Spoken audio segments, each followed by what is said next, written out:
It's Thursday night, and you know what that means. It's another edition of Strictly Sports. Hello, friends. Anthony Floyer here with you alongside good old MF Michael Fletcher and Michael Bullock. Apologies for the delay. Had a little issue on my end. Thankfully, not as bad as I thought it would be. So we're ready to go. So let's not waste any time. We got a small docket this evening. Just a couple of things that we need to address. And the first thing we need to address, the big story in the NFL this week, Julio Jones. Let me see, what do I have? All right.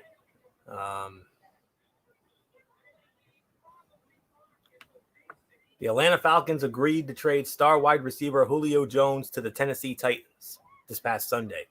In exchange for Jones, the Titans will send a 2022 second-round draft pick and a 2023 fourth-round selection to the Falcons. Along with Jones, the Falcons will send a 2023 sixth-round pick to the Titans. And the deal is pending a physical, the Titans said.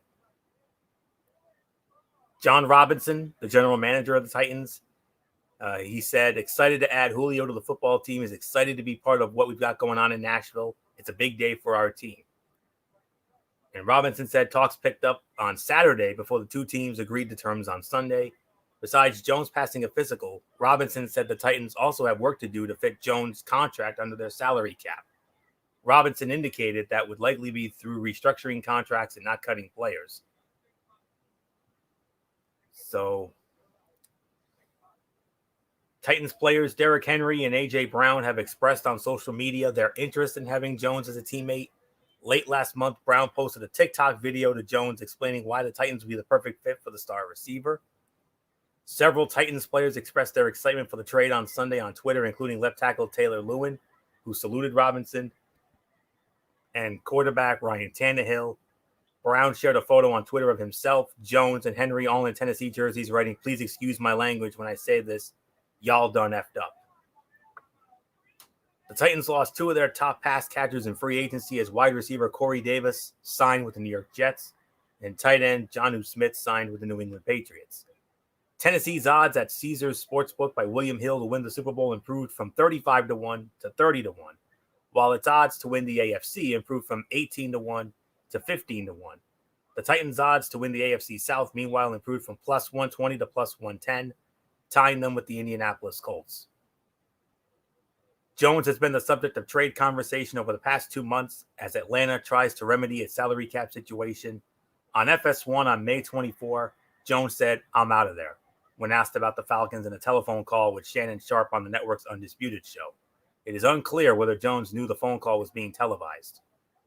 Jones, whose base salary of $15.3 million is fully guaranteed for this season, was scheduled to cost the Falcons $23.05 million against the cap in 2021 and has cap hits of $19.263 million in 2022 and 2023. By moving him after June 1, it offers the Falcons relief against the cap this season because the dead money owed to him would be split between this season and next. The Falcons drafted Jones 6th overall in 2011, sending multiple picks to Cleveland to be able to take the Alabama standout. Atlanta, when it moved up to acquire Jones, traded its first-round pick in 2011, the 26th overall, its second-round pick, 2 fourth-round picks, and its 2012 first-round pick.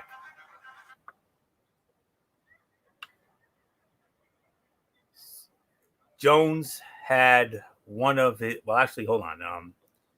He's the Falcons' career leader in catches, 848, and yards, 12,896, and is second to Roddy White in touchdown receptions with 63.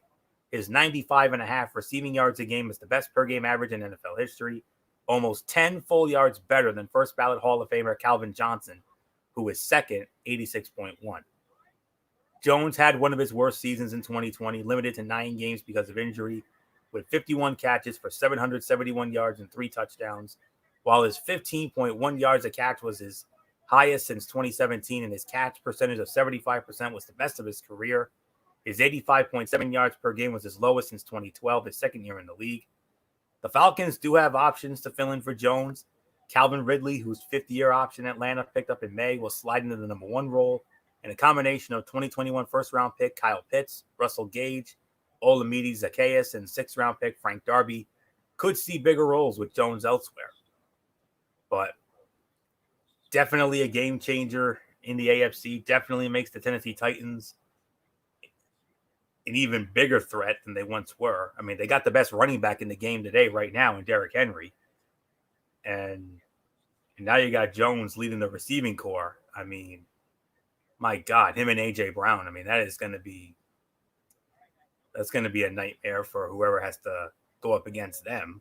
So it definitely improves Tennessee's odds in the AFC. I mean, they're definitely one of the 7 best teams in the AFC as far as I'm concerned. They're definitely a playoff caliber team. I think they'll get there again this year. I don't know if they can hang with the big guns, like Kansas City, Buffalo, Baltimore, Cleveland, and whatnot. But they're definitely going to be an even more of a threat than they were before. I mean, him and Derrick Henry on the same team. I mean, that's scary. So, but Tennessee, I'll tell you, your odds have just improved big time. So, I don't know if it's going to lead to long-term success, but, we'll wait and see. But I think we'll definitely be seeing them in January, no doubt about that. So, big get for them. There is no question about it. Good old MF Michael Fletcher, come on in. You said it. Major game changer in the AFC. And our guy currently picked up in the AFC. Yeah, this was a big get, like you said. This was what they needed it, and this was a huge moment for them. Now all of a sudden we're looking at possibly a situation where has Tennessee done enough to make a legit run at the Super Bowl? This is a moment that they were waiting for. This is an opportunity, no doubt in our mind. And I mean, you got yourself a heck of a roster now, with AJ Brown, with Ryan Tannehill, with Derrick Henry, and now Julio Jones. I mean, that's a core 4. If they would have had Corey Davis and Jonnu Smith, I think you could honestly say they were the favorites in the AFC. But Jonnu Smith went to the New England Patriots. Corey Davis went to the New York Jets.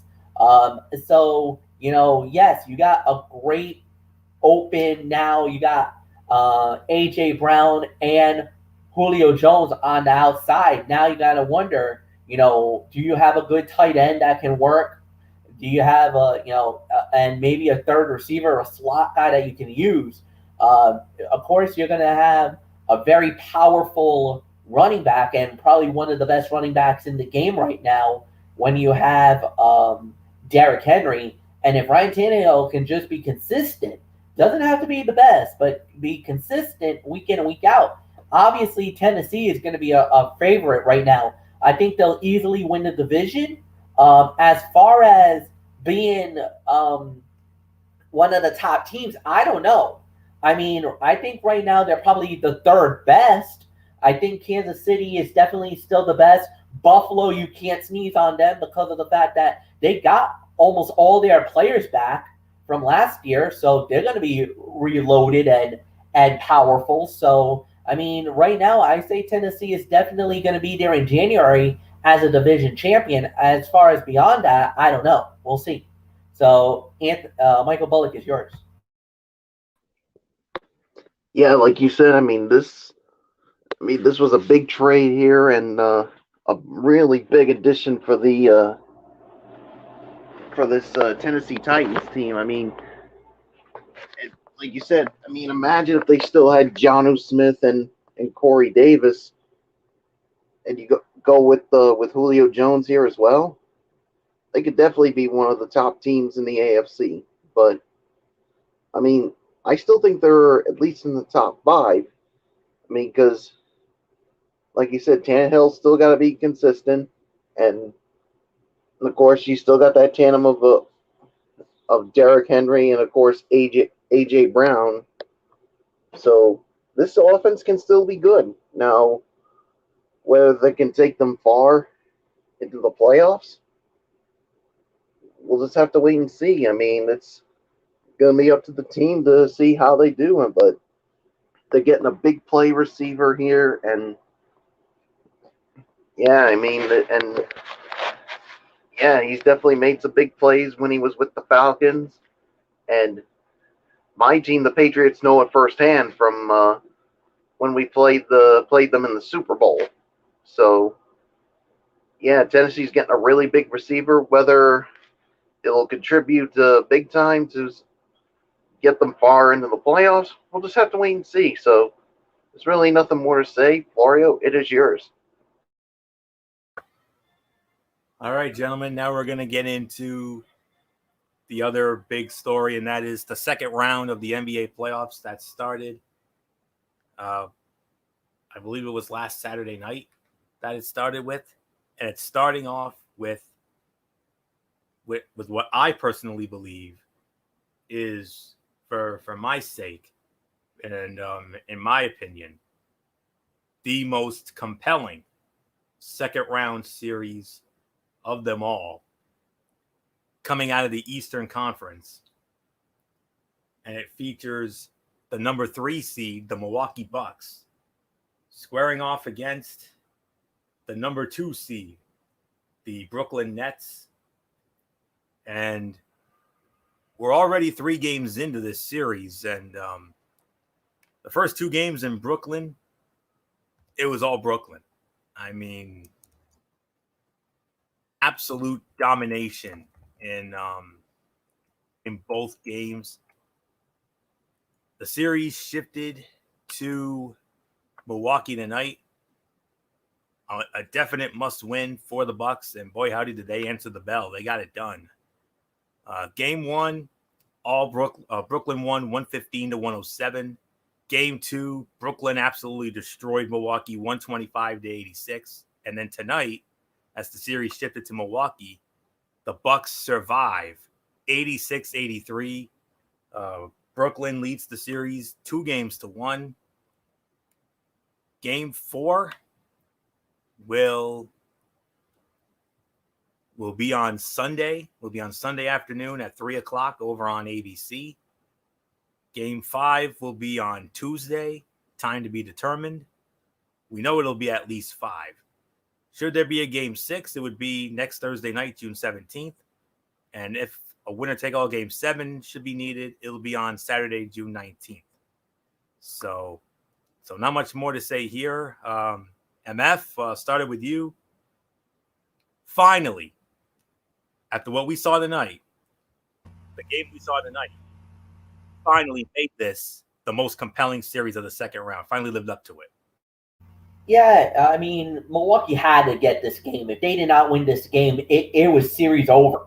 The thing is that whenever you're in, certain situations, and what happened is, in game 1 of this series, it was really in the way of it that you kind of noticed that they kind of opened the door. They went after Giannis. They shut him down.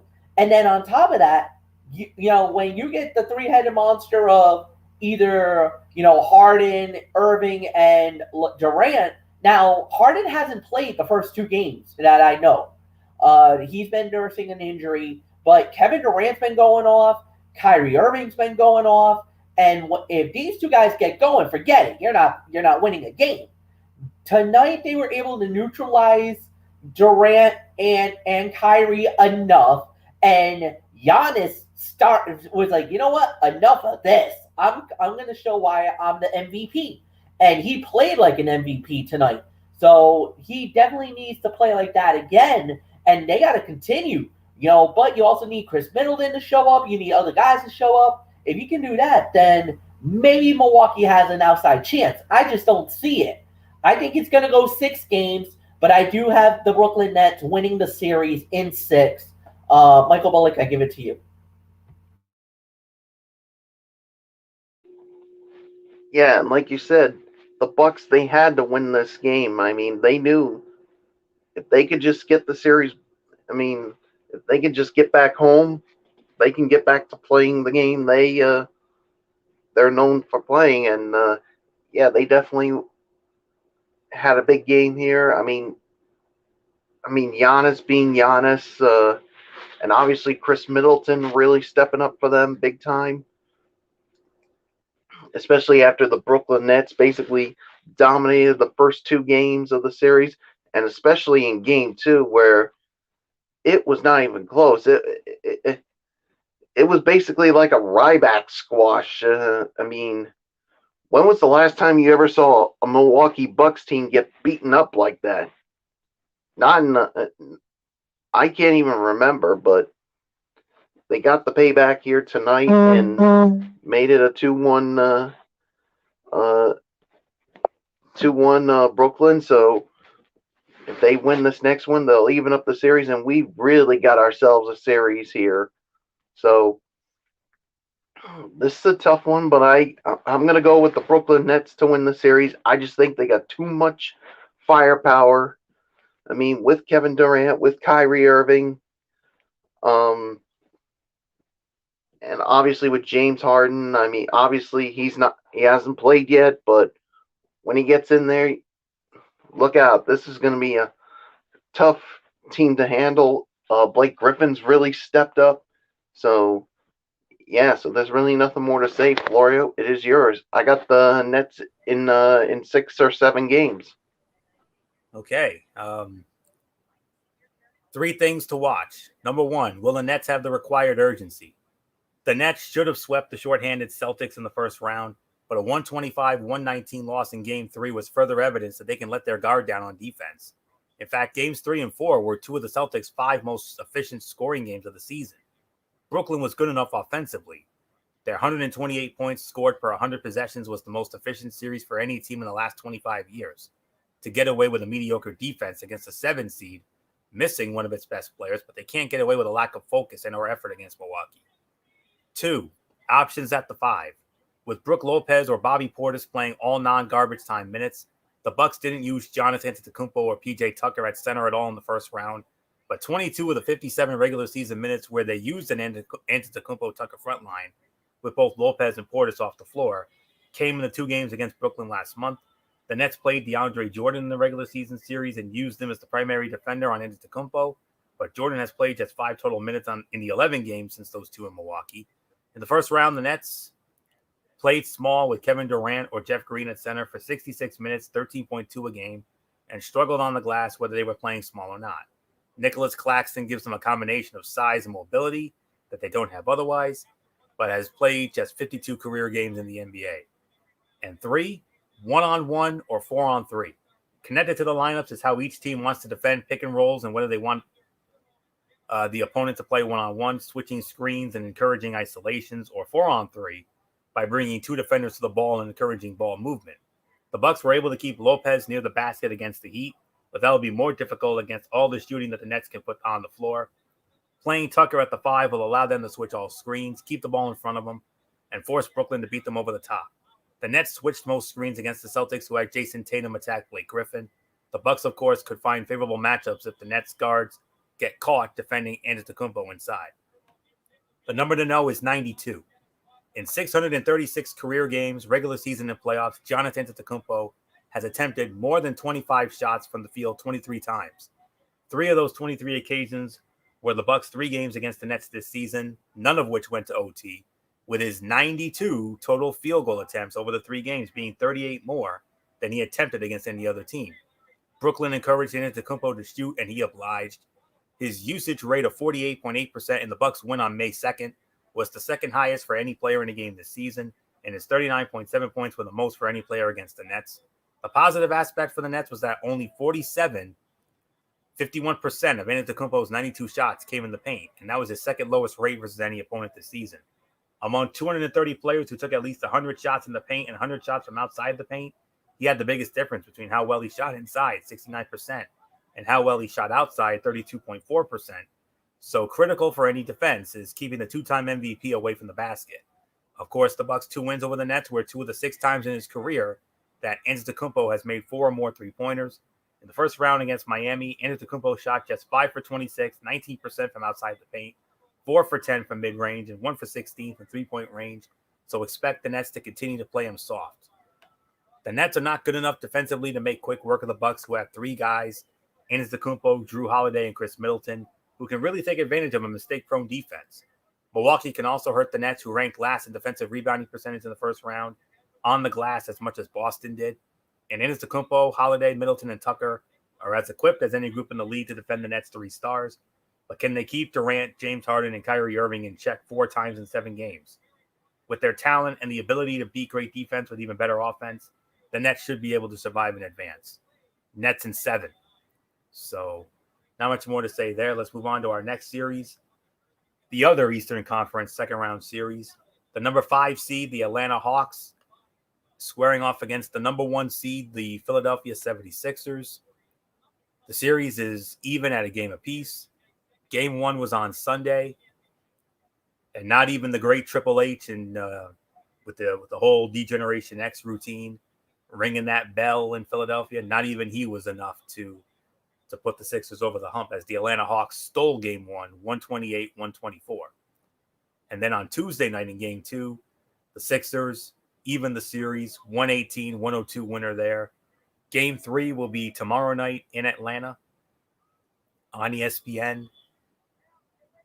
Game 4 will then be on Monday night in Atlanta, 7:30. Game 5 is scheduled for Wednesday night, June 16th.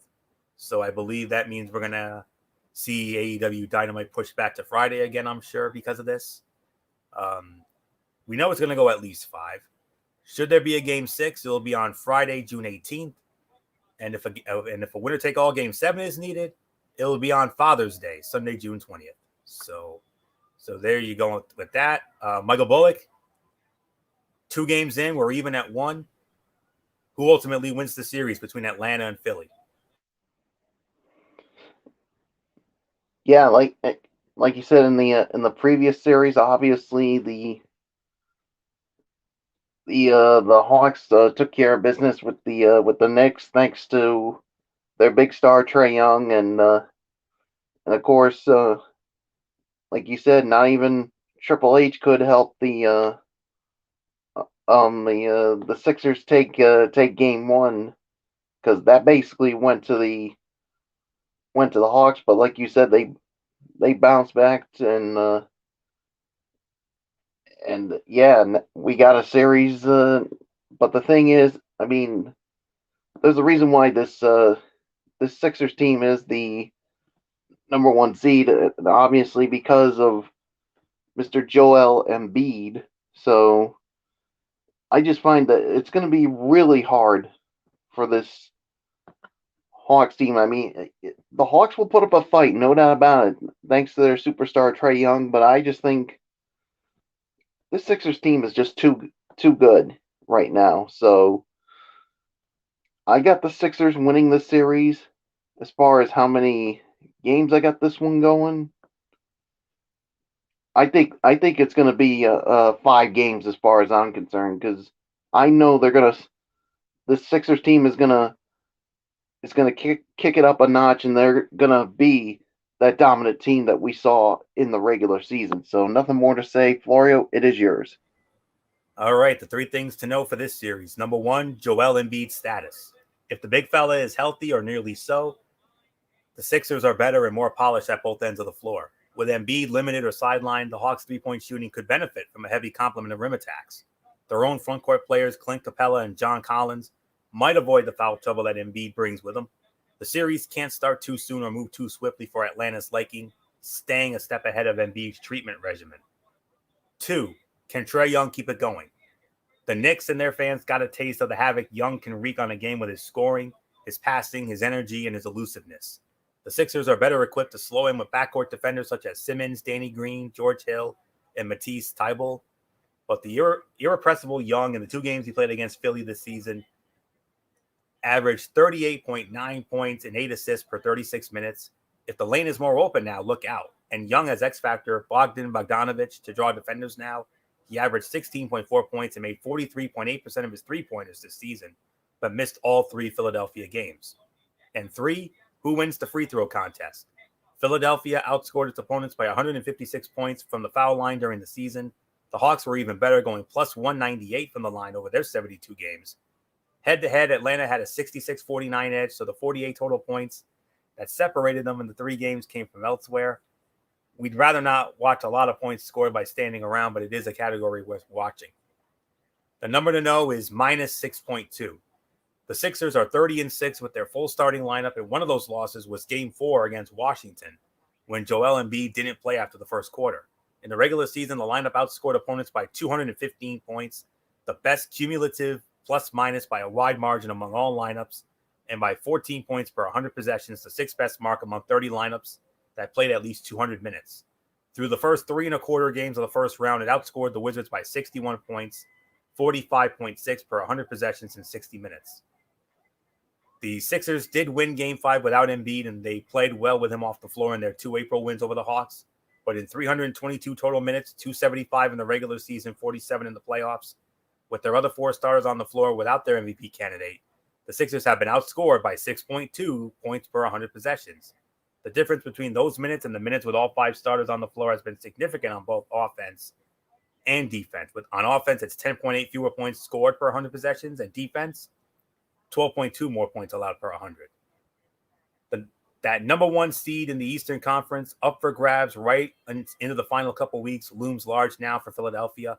No offense to the Hawks, but having to play and win against Brooklyn or Milwaukee while Embiid possibly limps through or sits completely would have been a problem. The Hawks are unburdened at this point by expectations, which might make them more dangerous or more beatable. Worst case scenario for the Sixers with their center doesn't have to be fatal. They had some success in midseason through an extended Embiid absence, and with Simmons manning the middle, eliminated Washington last Wednesday night in Coach Doc Rivers' small ball alignment. Having an extra home game in their back pocket won't hurt either, though they might not need it. I agree with Bullock. I got Philly winning the series, but I got it in one more game. I think Atlanta can steal another game. I could see them winning one of the games in Atlanta, so I ultimately have the Philadelphia 76ers winning the series in 6 games. So not much more to say here. MF, are we going to make it unanimous? Yes, I also go with the Philadelphia 76ers here, and I do believe it will go to 6 games as well. The way that this is going to be set it up is that how are you going to shut down Trae Young? The New York Knicks just couldn't do it, and when they did, and when they tried to neutralize them, the 3-point shooting was lighting up. And that's the one thing that the Knicks kind of got buried on, is that they just couldn't stop the threes. Whenever Atlanta started bombing threes and making them, that's when they started getting dangerous. That's when everything was going wrong, and that's why New York is out. If you're Philly now, you gotta start thinking, all right, if Embiid and Simmons are together on that court, I don't think there's nobody in the world that's going to stop them. I mean, they're just too powerful and too good. Now the thing is that can they neutralize, or can they go 3 for 3? Basically, if Atlanta hits a 3, can you counteract that by hitting a 3 of your own? That's going to be the best way to do it. Either neutralize the 3, shut them down from the 3-point range, or try to somehow try to force the role players of Atlanta to beat you and try to take out Trae Young in that instance. If you can do that, then I think you got what it takes. So Philly wins the series, and they'll win it in 6. Anthony, next series. All right, and we move now to the Western Conference and the series featuring, and it's another 2-3 matchup. The number 3 seed is the Denver Nuggets. They will be squaring off against the number 2 seed, the Phoenix Suns. We are 2 games into this series, and the Phoenix Suns currently lead this series 2-0. Game 1 was on Monday night in Phoenix, and the Suns comfortable win over the Nuggets, 122-105. And then last night in Game 2, an even more comfortable win for the Suns, 123-98. The series will now shift to Denver, and game number 3 of that series will take place tomorrow night at 10 p.m. That'll be on ESPN. Let me see here. This thing's freezing on me. Of course it is. Game number 4. Actually, they're going to be playing back-to-back nights. I'm sorry. I made a mistake. Game 3 is tomorrow night in Denver. Game 4, that'll be Sunday night, also in Denver. Should the series need a Game 5, that'll be back in Phoenix on Tuesday night. Game 6 will be back in Denver next Thursday night. And if a winner-take-all Game 7 is needed in this series, that will also take place on Father's Day, Sunday, June 20th. Time to be determined, obviously. So, all right. So with that being said, let's get into the 3 things we need to know about this series. Number 1, the Battle of the Bigs. Ayton gradually tapered off offensively in the opening round. He averaged 22 points in the first 3 games of the opening round series and 10 points in the last 3 games. But in this series, defense is where Ayton needs to make his mark guarding Jokic, who shot 56.6% from the field against Phoenix in the regular season for an average of 26.4 points, 10.8 rebounds, and 8.3 assists.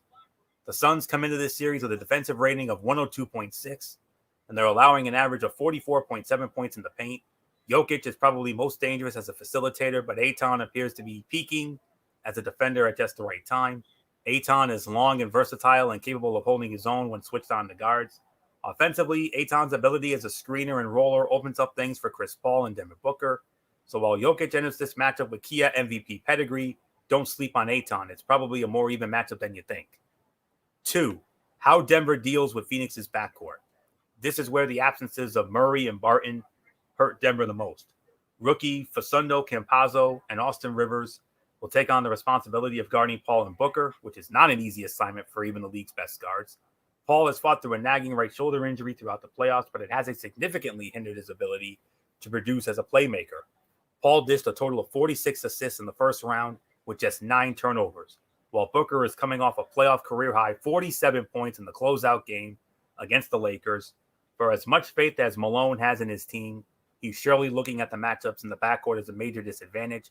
Malone pulled off a couple of nice adjustments in the opening round against Portland, and even threw off Damian Lillard for a short spell by putting forward Aaron Gordon on him. And 3, Michael Bridges versus Michael Porter Jr.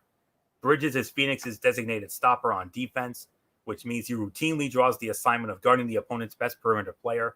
So you can count on Bridges guarding Michael Porter Jr. for the majority of this series. Over the last 3 games of the opening round series against the Lakers, Bridges registered 6 steals and 3 blocks while scoring at least 10 points. Porter, meanwhile, is coming off back-to-back 26-point nights in games 5 and 6 of Denver's opening round series. Porter has shot 50% or better from 3-point range in 4 of his last 5 games, and he racked up 22 points and 6 threes in just the first quarter of last Thursday's win over Portland. The number to know, 158 to 108. Over their 3 regular season meetings, of which Denver won 2, the Nuggets outscored the Suns 158 to 108 in the paint. That included an 80 to 48 tally in the Nuggets OT win on January 22nd. On a per-game basis, that plus 16.7 was Denver's second biggest differential versus any opponent, and Phoenix's biggest discrepancy. The 2 starting centers, Nikola Jokic and DeAndre Ayton, each scored 46 total points in the paint, but it was 112-62 in Denver's favor. Otherwise, Denver also outscored the Suns by 8 total points, 56-48 at the free throw line. We should not take too much out of the regular season meetings. Devin Booker missed 1 game, the 3rd game for Phoenix, while Michael Porter Jr. missed 1, the 1st for Denver. The Nuggets' second leading scorer in the paint, 30 total points, was Jamal Murray, who's out for the season. But Phoenix is a jump shooting team, only 43% of their regular season shots. The league's second lowest rate came in the paint. And Denver's is a defense that will generally allow 3-pointers in favor of preventing shots at the rim. Only 45% of their opponent's shots, the league's 3rd lowest rate in the regular season, came in the paint. All 3 regular season meetings were within 5 points in the last 5 minutes. The Suns outscored the Nuggets by 49 points, 188-139 from outside the paint, even though Booker and Chris Paul combined to shoot just 15 of 44, 34% on pull-up jumpers. This series could very well be a continued match of inside versus outside. Malone and the Nuggets deserve tons of credit for holding everything together all season in the face of daunting circumstances due to so many injuries. Malone mentioned that Denver is the only team still in the postseason utilizing 2-way players such as Marcus Howard, but you have to wonder when it's all going to finally catch up to the Nuggets.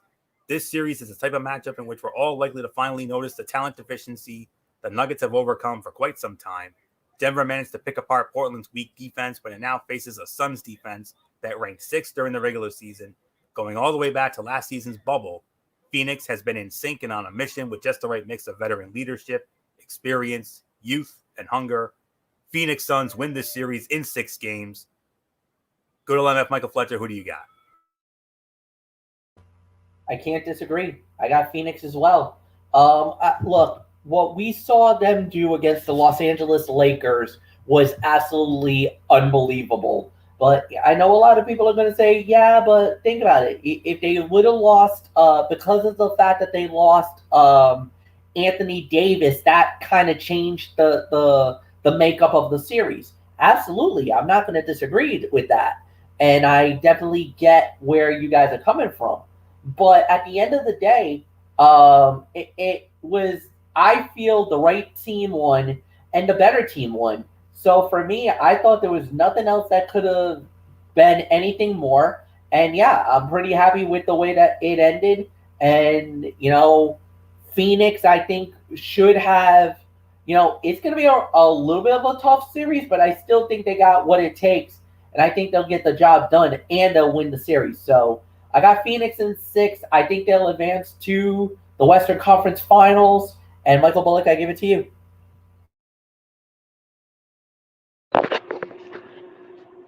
Yeah, I'm definitely gonna make it unanimous. I got Phoenix winning this series in 6 games as well. I mean they're just too good, especially when you're led by Devin Booker and all the other guys that have really stepped up for them, and why they dethroned the reigning defending NBA champion Los Angeles Lakers. So yeah, there's really nothing more to say. So Florio, on to the next series. And it's the final series, and it's the other Western Conference semifinal series featuring the number 4 seed, the Los Angeles Clippers, squaring off against the number 1 seed, the Utah Jazz. Game 1 was on Tuesday night, and the Utah Jazz survived, winning Game 1 by a very close margin. It was a 112-109 win for Utah. Game 2 is currently going on at this hour on ESPN, and it just went to halftime, and the Utah Jazz, with a 66-53 lead over the Clippers at halftime in Game 2 of this Western Conference semifinal series. You can watch it over on ESPN for those of you who are interested. Game 3, the series will shift to the Staples Center in Los Angeles. Game 3 will be in prime time, 8:30 p.m. Saturday night. The Saturday night game on ABC. We all know how prestigious that is.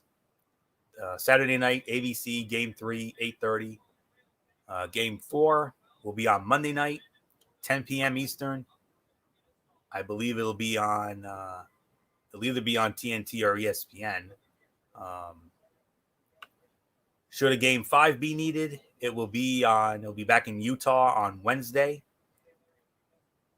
Game 6 would be on Friday, June 18th in Los Angeles if it's needed. And if a Game 7 is needed, that will also be on Father's Day, Sunday, June 20th, should it be needed.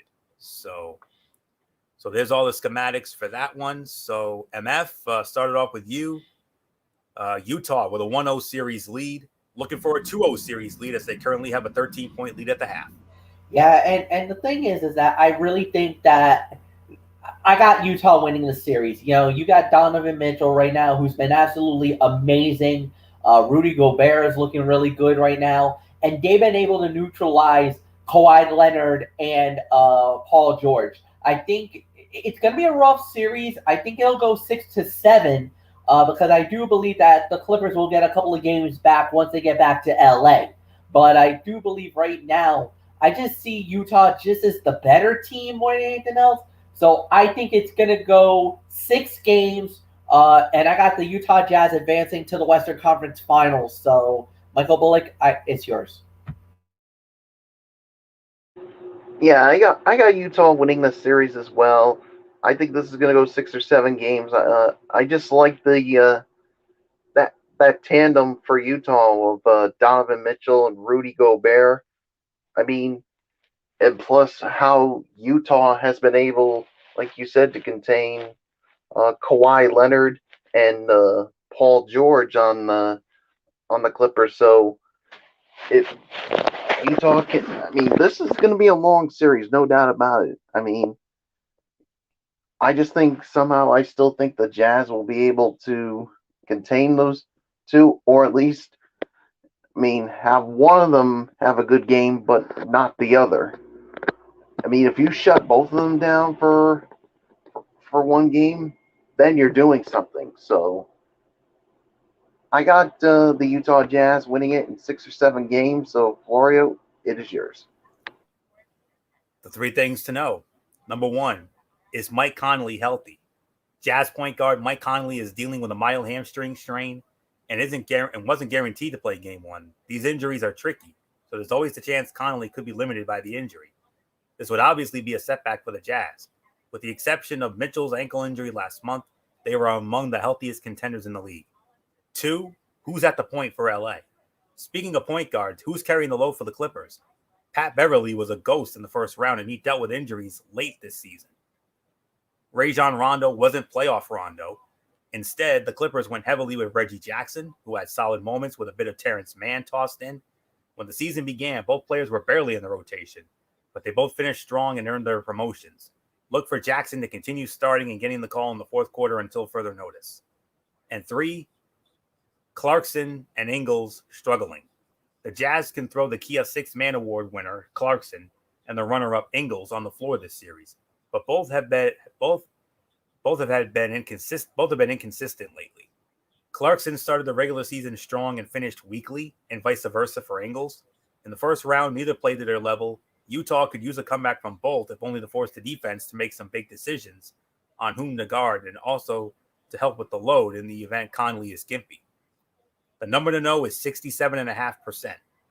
In the Clippers' 7-game first-round series against the Dallas Mavericks, Kawhi Leonard registered an effective field goal percentage of 67.5%, the second highest mark for a player who averaged at least 30 points a game in a series in at least the last 55 years.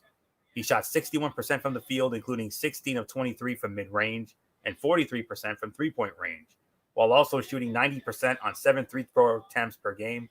It was a special performance highlighted by Leonard's 45 points on 18 of 25 shooting Game 6 in Dallas. The Jazz have a very different defense than that of the Mavs. In fact, in his 2 seasons with the Clippers, Leonard has an effective field goal percentage of just 45.8% in 4 games against Utah. That's his lowest mark against any opponent over the last 2 years, and includes just 7 for 16, 5 of 13 with Rudy Gobert on the floor in the restricted area. The Jazz are undefeated with Mitchell on the floor, and while that's a very short sample size, just 3 games, and it came against the Grizzlies, Utah is very complete when Mitchell is healthy and causing problems for the team on the other bench. Utah has been at or near the top of the West all season, and this was viewed somewhat suspiciously because most of the other contenders, Denver, Lakers, Clippers, dealt with injuries. That's probably shortchanging the Jazz, and yet they're about to see a Clipper team that just went through the fire and feels free. Also, LA has 2 stars versus 1 for the Jazz. But I got a good feeling about this Utah team as well. I think the Utah Jazz will win this series. I think it could go at least 6, maybe 7, but I don't know. But I got to go with Utah as well. So there's not much more to say here. So with that being said, that will put the bow on this edition of Strictly Sports. We want to thank you all so very much for tuning in this evening. No show tomorrow night. We're going to be back with you on Saturday night.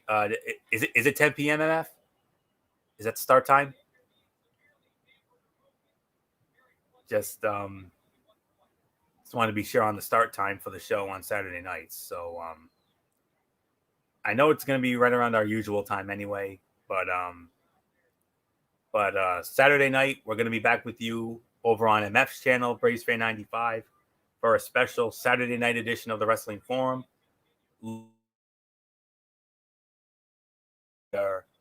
Recapping Friday Night SmackDown and the latest Friday Night AEW Dynamite. And we will also preview the NXT TakeOver in your house. That's scheduled to go down this Sunday. And that's all we have for right now. MF and I have to chat about future content because we still have some unique weeks coming up. I do believe about a month or so from now we should be back in our normal rotation again. So while we wait for the NBA playoffs to go on, so that's all we have for now. We'll be back with you. We know we'll be back on Saturday night. Any updates on future content, we'll share them with you when we get it. So that's it. So until Saturday night, for the Saturday night edition of the Wrestling Forum over on MF's channel, Race Fan 95, it's Anthony Florio here for Good Old MF, Michael Fletcher, and in spirit, Michael Bullock, Edie Woodson, and always in forever, the Yankee Messiah 401, Derek Ferrera. You know the routine, everybody. Thumbs up. Talk to you later. Yeah. Throw it up, Fortune 4 style. Bye for now, my friends. God bless. Be good to each other. Have a blessed couple of days. And until Saturday night for that special Saturday edition of the Wrestling Forum, you've been watching Strictly Sports right here on the Tone 25 on YouTube and StreamYard.com. For everybody who's been a part of this one, for now, I think Floyo so long. And bye, brother, bye.